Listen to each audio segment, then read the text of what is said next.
단 72시간이었습니다. 이란이 세계에 자랑하던 최정예 드론 부대 3천여 기가 단 72시간 만에 하늘에서 사라졌습니다. 러시아조차 두 손 들게 만든 그 드론들이 세계 어떤 나라도 막지 못했던 그 위협이 단 한 나라의 방공 시스템 앞에서 한순간에 무너진 것입니다. 미국도 아니었습니다. 이스라엘도 아니었습니다. 세계가 경악하며 찾아낸 그 나라는 바로 대한민국이었습니다. 도대체 한국이 어떤 기술을 만든 것입니까? 그 전에 잠깐 구독과 좋아요는 다음 영상 제작에 큰 힘이 됩니다. 그리고 댓글에 대한민국 화이팅! 한국을 응원해주세요. 그럼 오늘의 사연 시작합니다.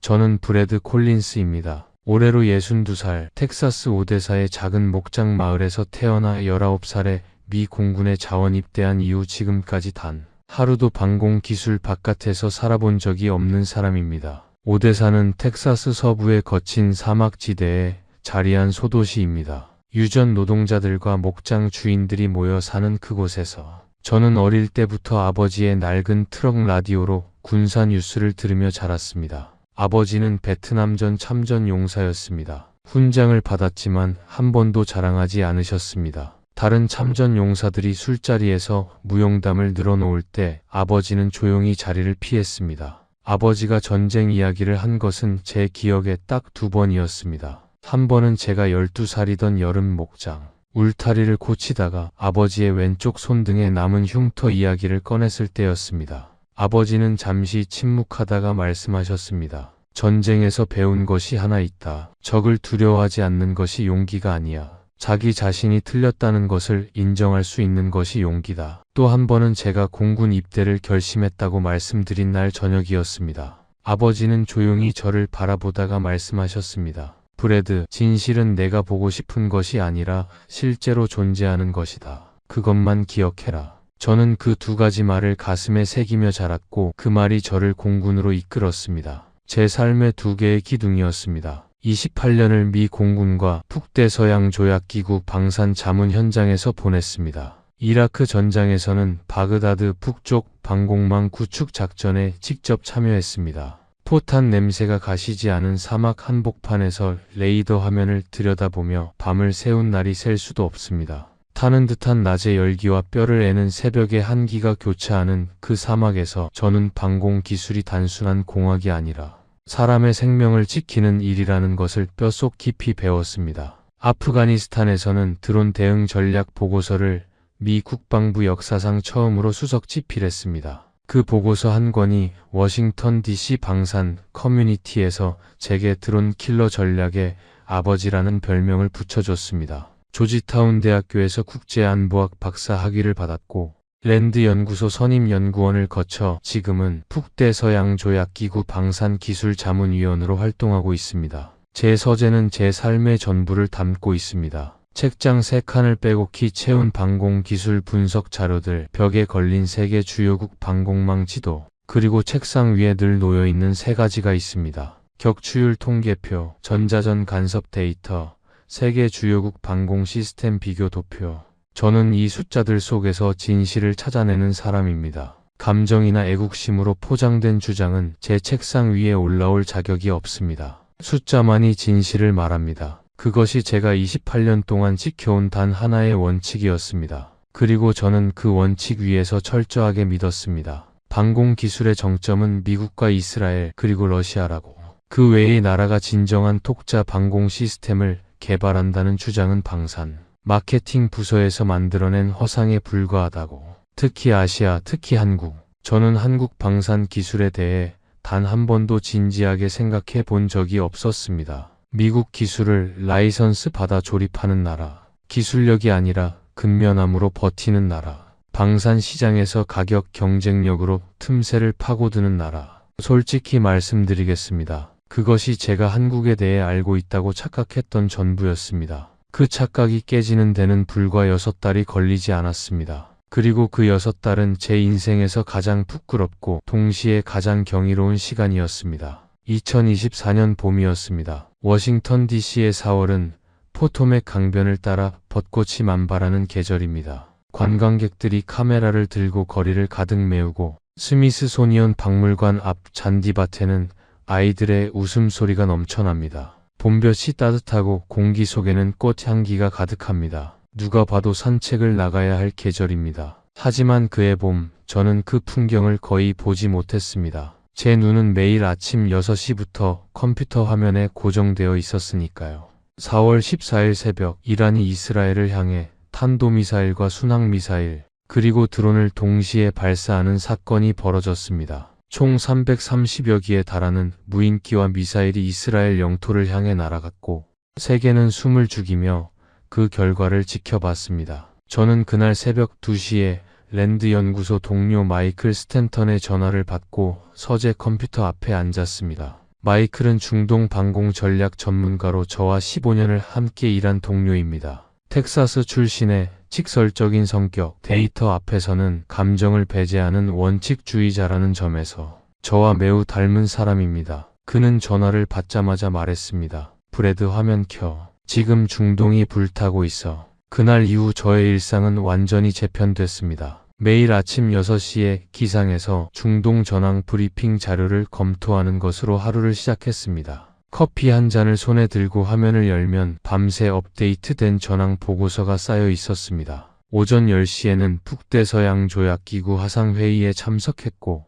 오후에는 각국 방공 시스템 실전 데이터를 분석하는 작업을 반복했습니다. 저녁 8시에 아내 캐롤린이 식탁에 저녁을 차려놓고 저를 부르면 저는 포크를 들고 밥을 먹는 동안에도 머릿속으로는 레이더 탐지 범위 계산을 멈추지 못했습니다. 캐롤린은 그런 저를 보며 늘 같은 말을 했습니다. 브래드, 당신은 밥상 앞에서도 전쟁 중이야. 저는 그 말에 피식 웃으면서도 포크를 내려놓지 못했습니다. 그 무렵 세계 방공 전문가들 사이에서는 이란의 드론 전력이 모든 대화를 지배하고 있었습니다. 이란은 세계에서 가장 다양한 공격용 드론을 보유한 나라 중 하나였습니다. 특히 샤헤드 136은 값싸고 느리지만 대량으로 운용될 때 기존 방공 시스템으로는 감당하기 어려운 포화 공격을 가능하게 하는 무기였습니다. 한 대에 수만 달러에 불과한 드론을 막기 위해 수백만 달러짜리 요격 미사일을 쏘는 것은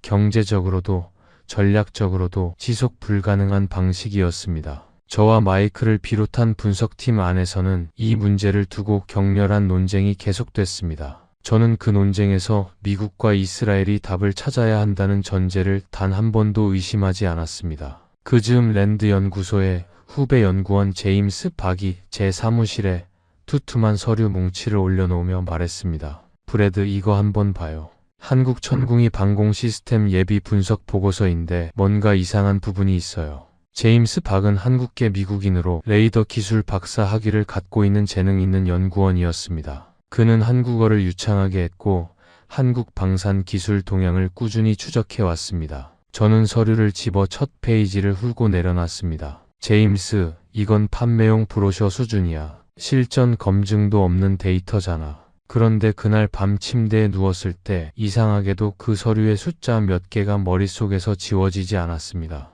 저는 그것을 단순한 직업병이라고 생각했습니다. 하지만 지금 돌이켜보면 그것은 제 무의식이 먼저 감지한 경고였습니다. 그로부터 며칠이 지났습니다. 이상한 신호들이 포착되기 시작했습니다. 2024년 초부터 국제방산 전시회와 학술 컨퍼런스에서 한국의 천궁이에 대한 언급이 조금씩 늘어났습니다. 처음에는 무시했습니다. 방산 마케팅 특유의 과장이라고 생각했습니다. 그런데 어느 날 국제 방산 전문 저널에 충격적인 기사가 실렸습니다. 중동 지역 방공 전문가가 익명으로 기고한 글이었는데 천궁이가 시험 운용 중 이란식 군집 드론 시뮬레이션에서 미국제 패트리엇 팩3보다 현저히 높은 대응 성능을 보였다는 내용이었습니다. 구체적인 수치는 공개되지 않았지만 이 기사는 방산 커뮤니티에 폭탄을 던졌습니다. 저는 그 기사를 읽고 가장 먼저 조작됐을 가능성을 생각했습니다. 냉전 시대부터 방산 업계에는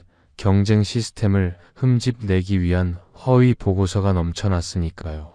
저는 북대서양 조약기구 자문회의에서 공개적으로 발언했습니다. 이 자료의 출처가 불명확합니다. 검증되지 않은 데이터를 바탕으로 조달 전략을 바꿀 수는 없습니다. 회의실에서 몇몇이 고개를 끄덕였습니다. 하지만 그 자리에 있던 폴란드 대표 안드레이 코발스키가 조용히 말했습니다. 브래드, 폴란드는 이미 천궁이 도입을 진지하게 검토하고 있어요. 우리가 바보라서가 아닙니다. 그 말이 제 얼굴을 붉히게 만들었습니다. 폴란드는 러시아 드론 위협에 가장 직접적으로 노출된 나라였습니다. 그들이 천궁이를 검토한다는 것은 단순한 마케팅에 끌린 게 아니라는 뜻이었습니다. 코발스키는 19년 경력의 방공 전문가였습니다. 그의 나라는 우크라이나와 국경을 맞대고 있었고 매일 러시아 드론 공격의 파편을 눈앞에서 목격하고 있었습니다. 그 사람이 바보라서 천궁이를 검토한다고 말하는 것은 제가 아니었습니다. 랜드 연구소 레이더 기술 전문가 폴 맥켄지에게 특정 항목 확인을 부탁했을 때 돌아온 답변이 저를 더욱 당황하게 만들었습니다. 브래드, 이 능동 위상 배열 레이더 설계 방식, 우리도 완전히 분석하려면 시간이 필요해요. 단순 라이선스 복제가 아닌 것 같습니다. 저는 그 말을 듣고 보고서를 덮어버렸습니다. 인정하고 싶지 않았습니다. 하지만 그날 저녁 집에 돌아와 서재에 앉았을 때 마음 한구석에서 이상한 불편함이 계속 느껴졌습니다. 캐롤린이 서재 문을 열고 들어와 말했습니다. 브래드, 오늘 뭔가 있었어요. 표정이 평소와 달라요. 저는 잠시 생각하다가 말했습니다. 없어. 캐롤린이 저를 바라보다가 말했습니다. 제자리가 아닌 게 당신인지 아니면 당신이 보는 세상인지 구별해야 할 것 같네요. 저는 아무 대답도 하지 못했습니다. 2024년 10월 1일 새벽이었습니다. 저는 그날의 날짜를 지금도 정확히 기억합니다. 이란 혁명수 비대가 이스라엘을 향해 탄도미사일 180발 이상을 발사했습니다. 그것만으로도 전례 없는 수준이었습니다. 냉전 이후 어떤 나라도 이 규모의 탄도미사일을 단일 목표를 향해 동시에 발사한 적이 없었습니다. 그런데 문제는 그것이 아니었습니다. 미사일과 동시에 포착된 드론 편대의 규모가 분석팀 전체를 얼어붙게 만들었습니다. 이란이 동원한 드론은 수백 기에 달했고 비행 패턴은 기존 방공 레이더의 탐지 체계를 교란하도록 설계된 군집 비행이었습니다. 일정한 간격을 유지하면서도 개별적으로 방향을 바꾸는 분산 침투 패턴, 고도를 계속 바꾸는 적어도 접근, 기존 방공망이 가장 취약한 방식으로 공략하는 패턴이었습니다. 새벽 2시 북대서양 조약기구 긴급 화상 브리핑이 소집됐습니다. 화면 속 전문가들의 얼굴은 하나같이 굳어 있었습니다. 마이클이 화면을 공유하며 말했습니다. 이 드론 패턴, 우리 패트리엇으로는 비용 대비 효율이 너무 낮아. 한 발에 수백만 달러짜리 요격 미사일로 수만 달러짜리 드론을 잡는 건 지속 가능하지 않아. 이 공격이 더 큰 규모로 반복된다면 어떤 나라도 방어를 유지하지 못해.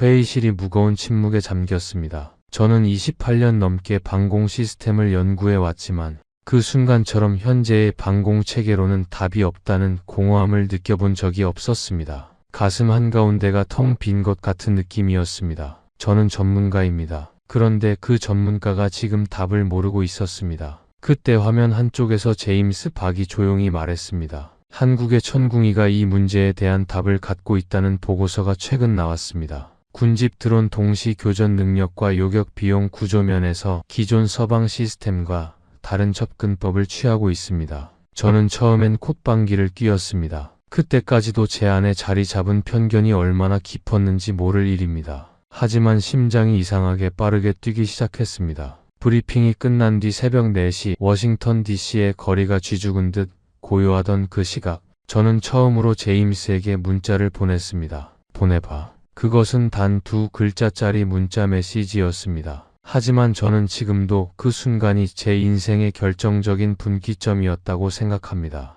제임스가 보내온 파일을 열고 저는 처음부터 반박 근거를 찾으려 했습니다. 28년의 경험으로 다져진 비판적 시각을 총동원해서 허점을 찾으려 했습니다. 그런데 읽을수록 이상한 기분이 들었습니다. 천궁이의 주요 기술 재원 중 상당 부분이 독자적인 방식으로 구현되어 있었습니다. 제가 잘 알고 있는 패트리엇 계열이나 아이언돔과는 설계 철학 자체가 달랐습니다. 폴 맥켄지가 단순 라이선스 복제가 아닌 것 같다고 했던 말이 자꾸 머릿속에 걸렸습니다. 저는 직접 천궁이를 해부하기로 결심했습니다. 랜드 연구소 자료실에서 관련 문서를 모두 꺼내 비교표를 만들기 시작했습니다. 3주 동안 밤을 새워가며 작업했습니다. 한계를 찾으려 했습니다. 그런데 작업을 진행할수록 예상했던 한계들이 생각만큼 선명하게 드러나지 않았습니다. 마이클이 어느 날 제 책상 맞은편에 앉아 말했습니다. 브래드, 너 지금 데이터를 보는 게 아니라 내 믿음을 지키려는 거야.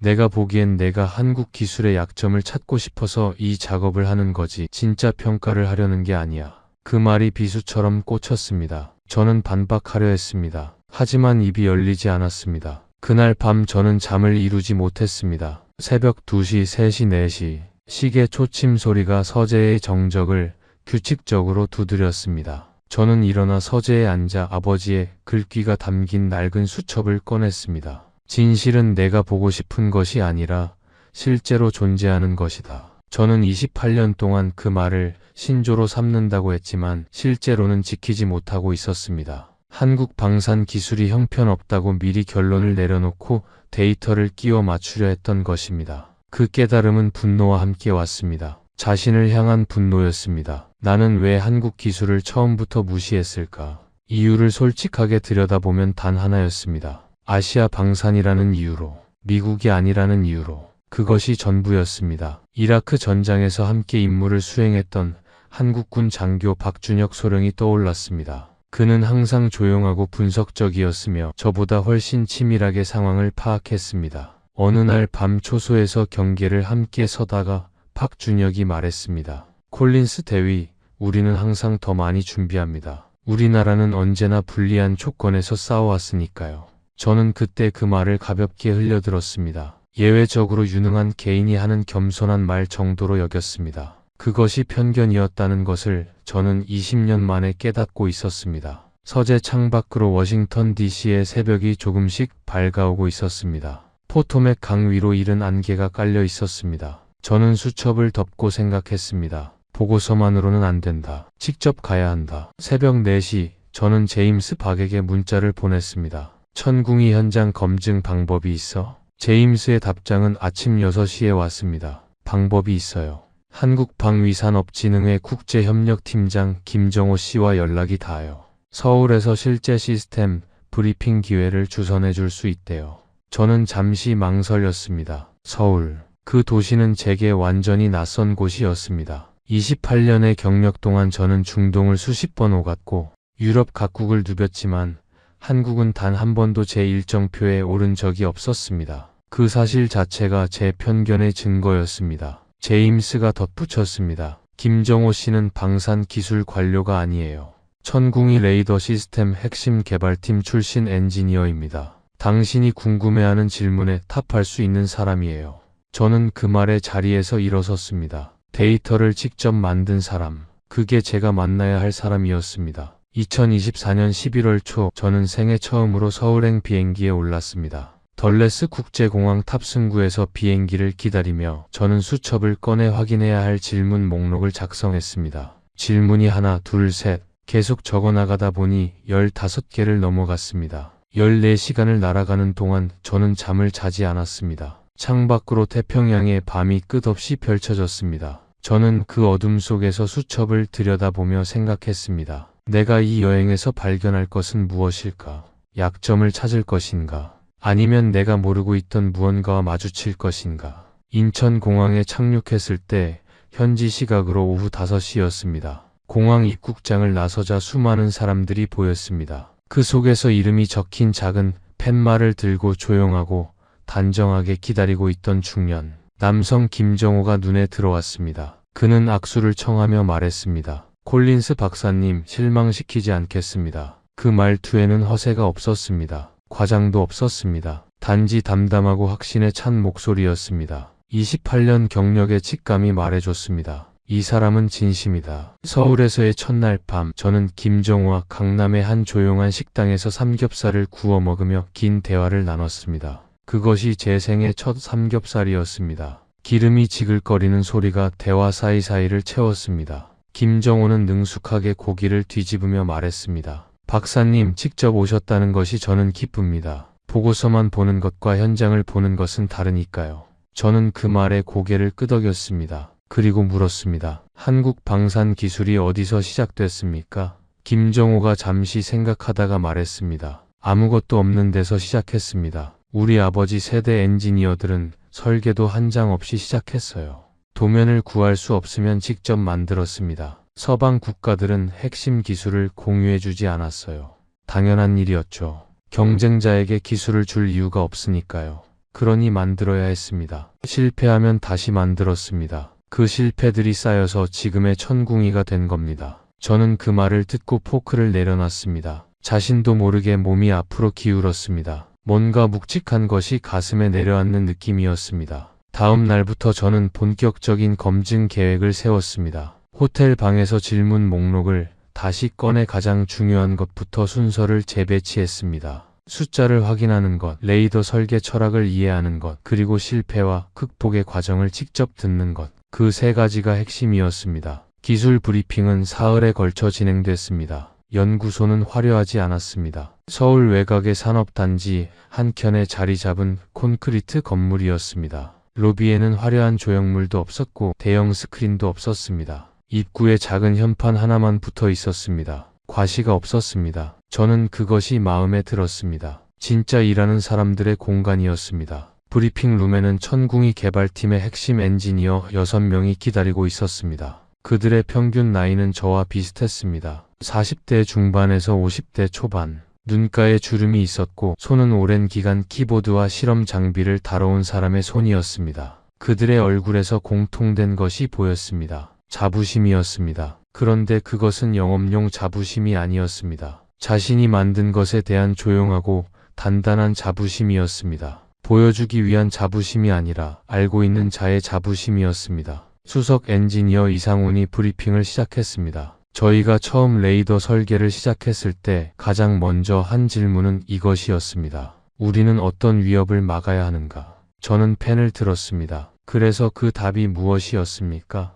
북한이었습니다. 탄도미사일, 방사포, 무인기. 하지만 거기서 멈추지 않았습니다. 드론은 2000년대 초반에 이미 미래의 주요 위협이 될 것이라고 예측했습니다. 그래서 저희는 처음부터 다중 위협 동시 대응을 설계 목표로 잡았습니다. 저는 손이 멈췄습니다. 2000년대 초반의 드론을 주요 위협으로 예측했다는 것이었습니다. 당시 미국에서조차 드론이 전략적 위협이 될 것이라는 인식이 주류로 자리 잡기 전이었습니다. 저는 날카롭게 물었습니다. 이 능동 위상 배열 레이더 배열 방식 어느 나라 설계를 기반으로 한 겁니까? 브리핑 룸이 조용해졌습니다. 이상훈이 말했습니다. 참고한 시스템이 없습니다. 가져올 수 없었으니까요. 서방 국가들은 핵심 기술을 공유하지 않았습니다. 그래서 처음부터 우리가 생각했습니다. 우리가 막아야 할 위협을 우리가 가장 잘 알고 있으니까요. 어차피 남의 것을 가져올 수 없다면 우리만의 방식으로 만드는 것이 최선이었습니다. 저는 펜을 내려놨습니다. 처음부터 우리가 생각했습니다.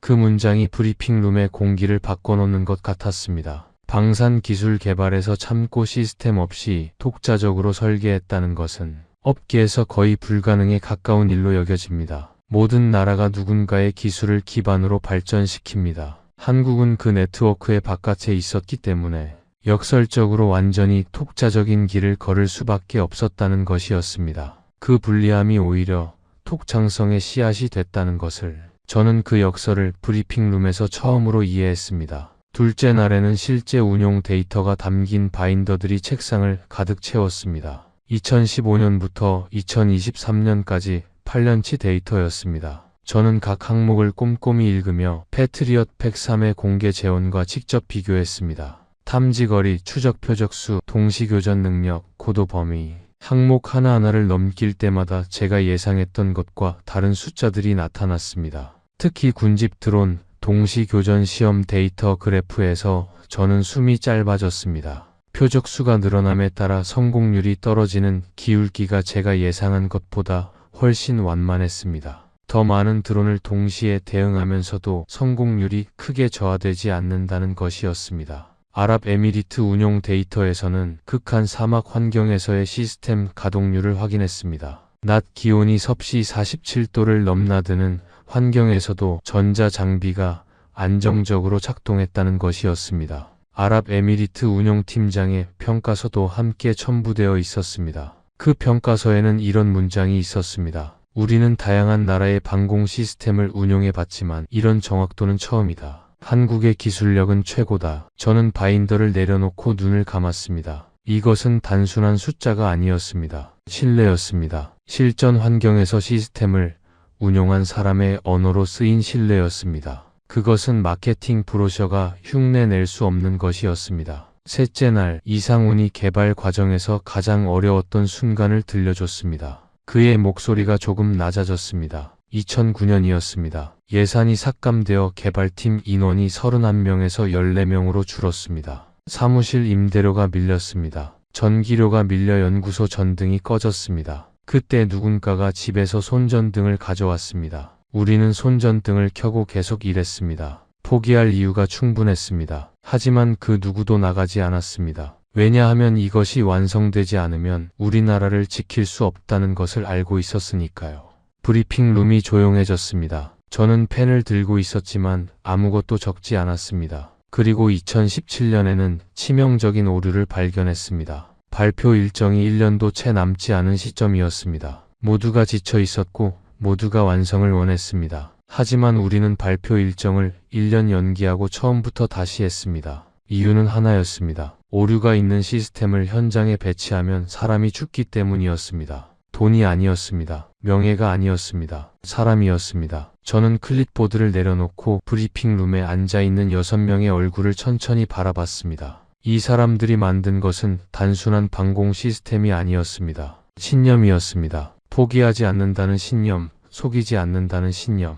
그 신념이 쌓여서 천궁이가 된 것이었습니다. 그런데 바로 그때였습니다. 브리핑이 끝나고 연구소를 나오던 길에 워싱턴 DC에서 긴급 연락이 왔습니다. 로버트 헤이스였습니다. 브래드, 당신 지금 서울에서 뭐 하는 거야? 자문위원회에서 당신이 한국 측에 편향된 평가를 내릴 우려가 있다는 문건이 회람됐어. 저는 그 말에 멈췄습니다. 로버트 헤이스? 그는 랜드 연구소 선임 자문위원이었습니다. 그리고 미국과 유럽의 대형 방산 기업들과 긴밀한 자문 계약을 맺고 있었습니다. 천궁이가 주목받는다는 것은 그의 고객들에게 직접적인 위협이었습니다. 그가 저를 공격하는 이유는 데이터 때문이 아니었습니다. 이익 때문이었습니다. 마이클도 전화해서 말했습니다. 브래드, 지금이라도 중립적인 결론을 가지고 돌아오면 돼. 내 경력을 지킬 수 있어. 이 싸움은 내가 이길 수 없어. 저는 호텔 방 천장을 바라보며 생각했습니다. 28년의 경력이 걸린 문제다. 내 평판이 걸린 문제다. 손이 차가워졌습니다. 두려움이 밀려왔습니다. 큰아들 제이크의 얼굴이 떠올랐습니다. 내년에 대학원 진학을 앞둔 제이크. 저는 이를 악물었습니다. 새벽 2시 저는 침대에서 일어났습니다. 호텔 방의 커튼을 걷으니 서울 야경이 눈에 들어왔습니다. 도시 전체가 빛으로 가득했습니다. 한강 위로 다리들이 빛을 뿜고 있었고 저 멀리 산 능선을 따라 도시의 불빛이 이어졌습니다. 저는 가방에서 낡은 수첩을 꺼냈습니다. 아버지의 글귀가 담긴 수첩이었습니다. 진실은 내가 보고 싶은 것이 아니라 실제로 존재하는 것이다. 저는 그 문장을 오랫동안 바라봤습니다. 그리고 모든 것이 명확해졌습니다. 로버트의 압박은 두려움에서 나온 것이었습니다. 그는 진실이 드러나는 것을 두려워하고 있었습니다. 마이클의 충고는 선의에서 나온 것이었지만 그것은 제가 아버지에게 배운 것과 정반대의 말이었습니다. 저는 수첩 아래 새로운 문장을 적었습니다. 경력은 잃을 수 있다. 하지만 진실을 외면한 사람으로 남을 수는 없다. 그리고 다음 날 아침 일찍 김정호에게 연락했습니다. 실제 교전 시뮬레이션을 직접 볼 수 있습니까? 모든 데이터를 제가 직접 기록하는 조건으로. 김정호는 잠시 침묵했습니다. 그리고 말했습니다. 준비하겠습니다. 콜린스 박사님이 오셔서 직접 보시는 것 저희도 두렵지 않습니다. 이틀 뒤 저는 충청남도 한 시험 훈련장에 서 있었습니다. 새벽 5시에 서울을 출발해 2시간을 달려왔습니다. 창밖으로 한국의 시골 풍경이 흘러갔습니다. 붉게 물든 가을 단풍이 도로 양옆에 늘어섰고 작은 마을들을 지날 때마다 이른 아침을 여는 상점들의 불빛이 보였습니다. 훈련장 입구에서 저를 맞이한 것은 최병국 중령이었습니다. 천궁이 운영 부대 훈련 담당관이었습니다. 그는 악수를 하며 말했습니다. 콜린스 박사님, 오늘 보시는 것이 전부입니다. 과장은 없습니다. 광활한 평야가 펼쳐졌습니다. 하늘은 맑았습니다. 짙고 투명한 파란색이었습니다. 구름 한 점 없었습니다. 천궁이 발사대가 하늘을 향해 조용히 기다리고 있었습니다. 요란하지 않은 위엄이었습니다. 시스템 주변에서 일하는 병사들의 움직임이 군더더기 없이 정확했습니다. 잡담이 없었습니다. 집중이었습니다. 저는 클립보드를 들고 통제소 참관석에 앉았습니다. 시뮬레이션은 3단계로 진행됐습니다. 첫 번째는 단일 고속표적 탐지 및 격추였습니다. 탄도미사일을 모의한 고속표적이 상정된 방향에서 접근하는 시나리오였습니다. 저는 시계를 꺼내 초침을 눈으로 따라갔습니다. 탐지, 추적 확보, 위협평가, 교전 명령. 각 단계의 시간을 클립보드에 받아 적었습니다. 탐지에서 교전 명령까지의 시간이 화면에 표시됐습니다. 숫자를 받아 적는 손이 멈췄습니다. 제가 보고서에서 읽었던 수치 그대로였습니다. 과장이 없었습니다. 두 번째 시나리오는 12기 군집 드론 동시 대응이었습니다. 서로 다른 방향과 고도로 동시에 접근하는 패턴이었습니다. 이란이 실제 공격에서 사용한 것과 유사한 분산 침투 방식이었습니다. 우선순위 알고리즘이 실시간으로 작동했습니다.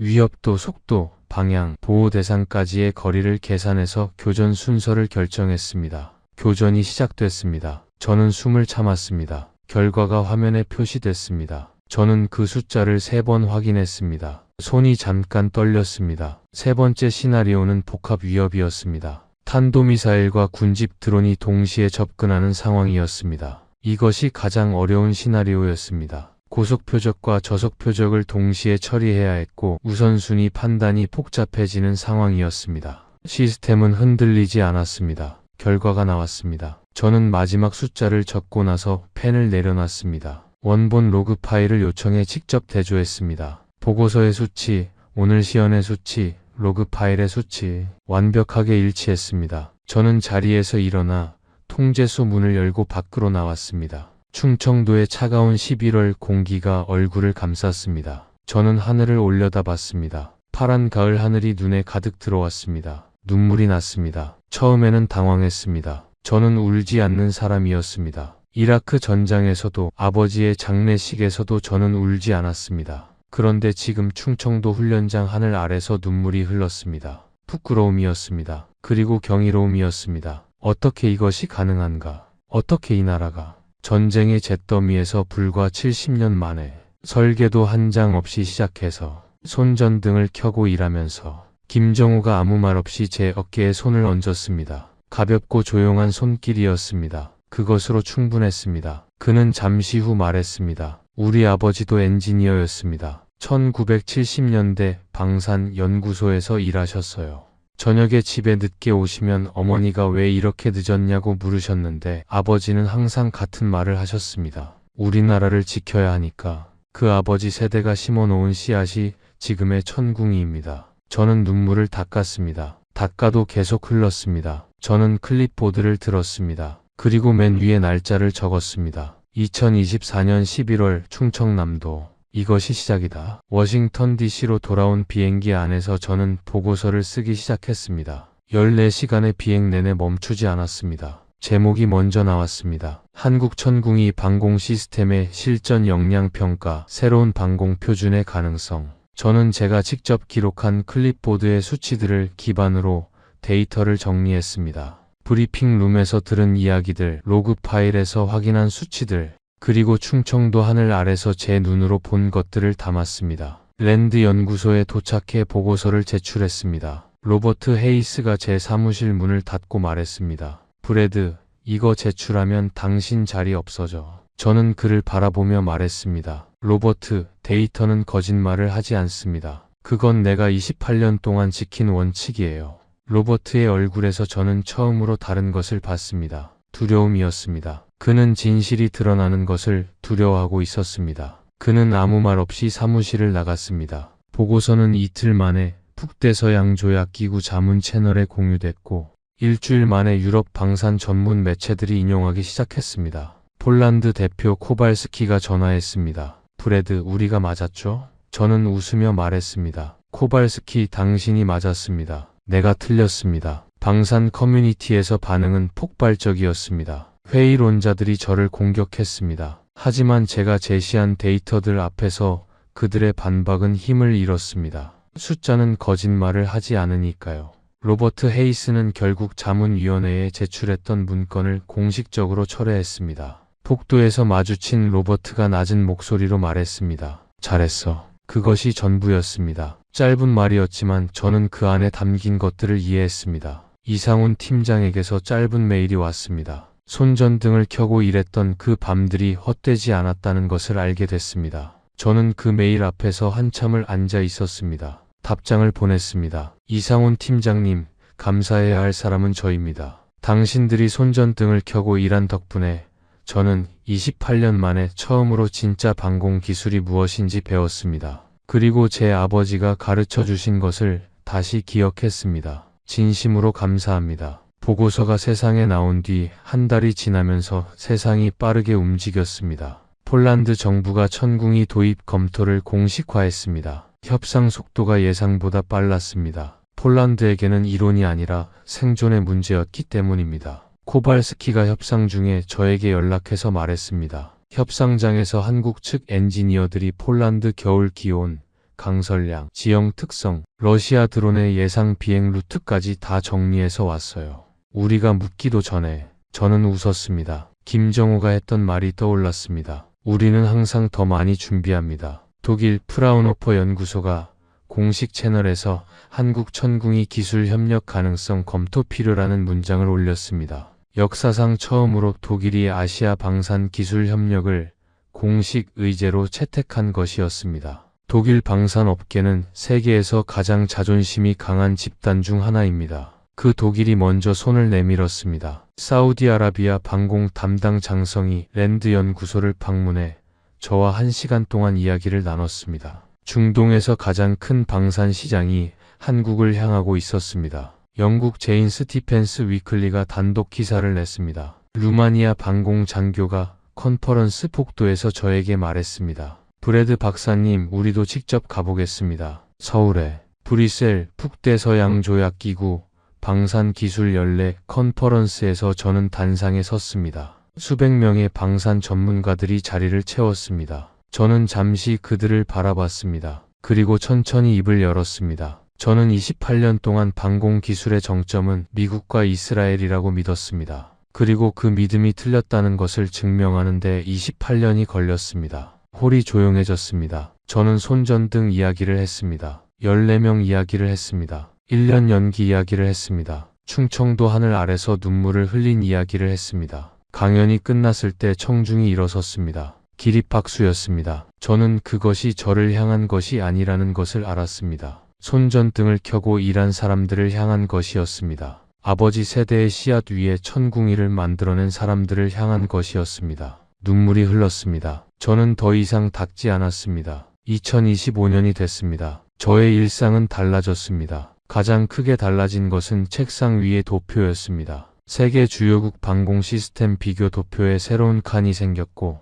그 칸에 대한민국 천궁이가 당당히 자리 잡았습니다. 그 옆에 2003년 바그다드 외곽 초소에서 박준혁 소령과 함께 찍은 낡은 사진이 놓였습니다. 저는 매일 아침 커피를 마시며 그 사진을 바라보고 하루를 시작했습니다. 1월 중순 북대서양조약기구 천궁이 공식 평가 절차가 본격적으로 시작됐습니다. 저는 수석 자문으로서 평가단을 꾸렸습니다. 코발스키 독일 방산연구원, 루마니아 방공 담당 장교, 그리고 제임스 박이 포함됐습니다. 평가 계획 회의에서 저는 한 가지를 강조했습니다. 현장을 직접 보는 것, 보고서만으로 평가를 끝내지 않는 것. 저는 말했습니다. 현장 없는 평가는 평가가 아닙니다. 그것을 저는 몸으로 배웠습니다. 4월, 캐롤린과 함께 서울행 비행기에 올랐습니다. 인천공항에서 김정호가 기다리고 있었습니다. 이번에는 악수가 아니라 포옹을 했습니다. 서울에서 저는 연구소만 간 것이 아니었습니다.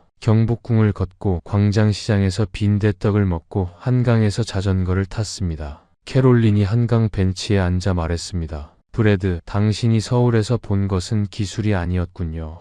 저는 물었습니다. 무엇을 봤다고 생각해? 캐롤린이 말했습니다. 사람이요. 포기하지 않는 사람들. 저는 그 말에 아무 대답도 하지 않았습니다. 그것이 정답이었으니까요. 마지막 날 저녁 김정호가 특별한 자리를 준비했습니다. 서울 도심 한가운데 한옥 식당이었습니다. 낮은 천장, 나무 기둥, 마당에 심어진 작은 소나무. 한국의 것이 한국다운 방식으로 존재하는 공간이었습니다. 식당에 들어서다가 저는 멈췄습니다. 테이블 한쪽에 낯익은 얼굴이 있었습니다. 박준혁이었습니다. 22년 만이었습니다. 그는 머리가 반백이 됐고 눈가에 주름이 깊었습니다. 하지만 그 눈빛은 2003년 바그다드 초소에서 제가 봤던 것과 같았습니다. 냉정하고 분석적이고 그러면서도 따뜻한 눈빛이었습니다. 저는 그에게 다가가 포옹을 했습니다. 22년 만에 하는 포옹이었습니다. 자리에 앉아 저는 말했습니다. 이라크에서 하셨던 말 기억하십니까? 우리는 항상 더 많이 준비한다고. 불리한 조건에서 싸워왔다고.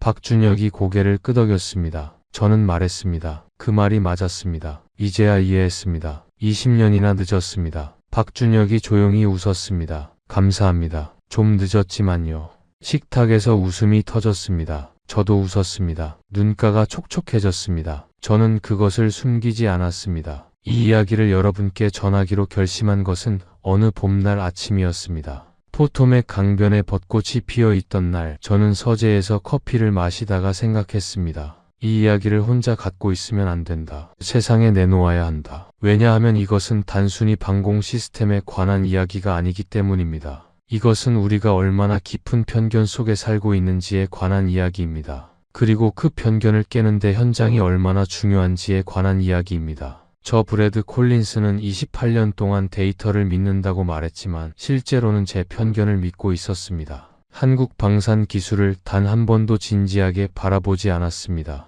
그 편견이 28년 동안 제 판단을 오염시키고 있었습니다. 그리고 대한민국이 저를 고쳐줬습니다. 여러분, 대한민국은 70년 전 잿더미였습니다. 한국 전쟁으로 모든 것이 불타버린 땅이었습니다. 세계 어느 나라도 이 나라의 미래를 기대하지 않았습니다. 원조를 받던 나라였고 가난했고 아무것도 없었습니다. 그런데 그 잿더미에서 불과 70년 만에 세계가 배우러 오는 방공 기술 강국이 됐습니다. 미국도 배우러 왔습니다. 독일도 배우러 왔습니다. 북대서양 조약기구가 공식 평가 대상으로 채택했습니다. 그 사이에 어떤 마법이 있었던 것이 아닙니다. 오직 포기하지 않은 사람들이 있었을 뿐입니다. 손전등을 켜고 일한 사람들이 있었을 뿐입니다. 31명이 14명으로 줄어도 남은 사람들이 있었을 뿐입니다. 발표 일정을 1년 포기하고 처음부터 다시 시작한 신념이 있었을 뿐입니다. 오류가 있는 시스템을 배치하면 사람이 죽는다고 그래서 다시 했다는 신념이 있었을 뿐입니다. 그 신념이 쌓여서 오늘의 대한민국이 됐습니다. 저는 이 이야기에서 하나의 깊은 교훈을 배웠습니다. 편견은 데이터보다 강하다. 하지만 현장보다 강하지는 않다. 저는 28년 동안 보고서만 들여다봤습니다. 하지만 충청도 훈련장 하늘 아래서 직접 눈으로 확인했을 때 모든 편견이 무너졌습니다.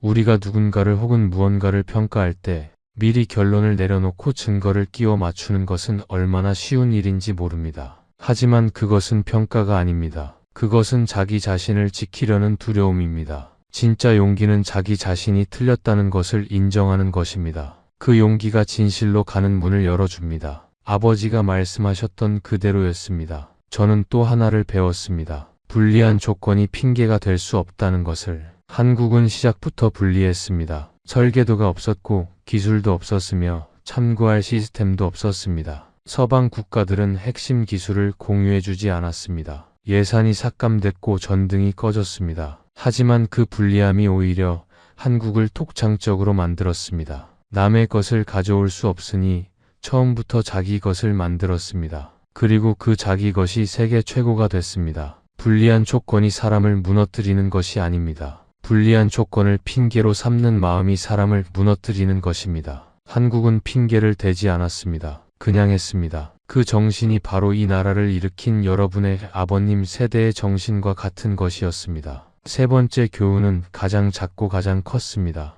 정의였습니다. 김정호가 공항에서 저를 맞이하던 순간, 이상훈 팀장이 식당에서 고기를 구워주던 순간, 캐롤린에게 꽃다발을 건네던 김정호 아내의 손길, 그 모든 것에는 계산이 없었습니다. 기대가 없었습니다. 그냥 줬습니다. 계산 없이 먼저 내미는 것. 그것이 신뢰를 만들고 신뢰가 협력을 만들고 협력이 불가능을 가능으로 만든다는 것을. 저는 그것을 정의라고 배웠습니다. 한국만의 감정이라고 들었습니다. 하지만 저는 그것이 인류가 잃어가고 있는 무언가라고 생각했습니다. 미국의 워싱턴 DC에서도 유럽의 브뤼셀에서도 우리는 점점 더 계산하고 조건을 따지는 방향으로 흘러가고 있습니다. 한국에서 저는 그 반대를 받습니다. 여러분, 이 영상을 보고 계신 분들 중에 요즘 힘드신 분이 계십니까? 무언가를 이루려 하는데 조건이 너무 불리하다고 느끼시는 분이 계십니까? 아무도 알아주지 않는 것 같아서 지치신 분이 계십니까?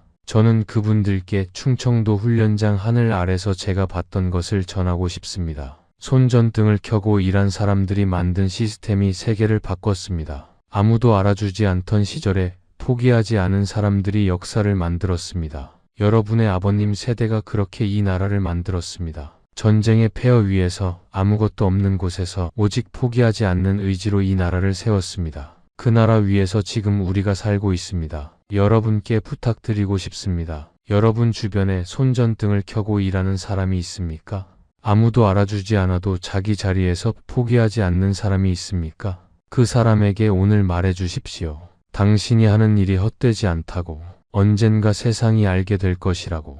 이상훈 팀장에게 저는 그 말을 너무 늦게 했습니다. 여러분은 저보다 빨리 해주시기를 바랍니다. 저는 미국 사람입니다. 텍사스 오데사 출신의 늙은 공군 분석관입니다. 그런데 저는 지금 대한민국을 자랑스러워합니다. 제가 자랑스러워하는 것이 어색하다는 것을 압니다. 하지만 저는 그것을 숨기고 싶지 않습니다. 대한민국이 저에게 가르쳐준 것들이 너무 크고 소중하기 때문입니다. 진실 앞에서 두렵지 않은 것, 불리한 조건에서도 포기하지 않는 것, 계산 없이 먼저 내미는 것, 그것들은 국적이 없는 가르침이었습니다. 그리고 그 가르침이 저를 더 나은 사람으로 만들었습니다. 62살의 늙은 분석관을 아직도 배우는 사람으로 만들었습니다. 대한민국은 진짜입니다. 그 나라 사람들이 진짜입니다. 그 나라의 기술이 진짜입니다. 그리고 그 나라가 만들어온 이야기가 진짜입니다. 저 브래드 콜린스는 그것을 충청도 훈련장 하늘 아래서 눈물로 확인했습니다.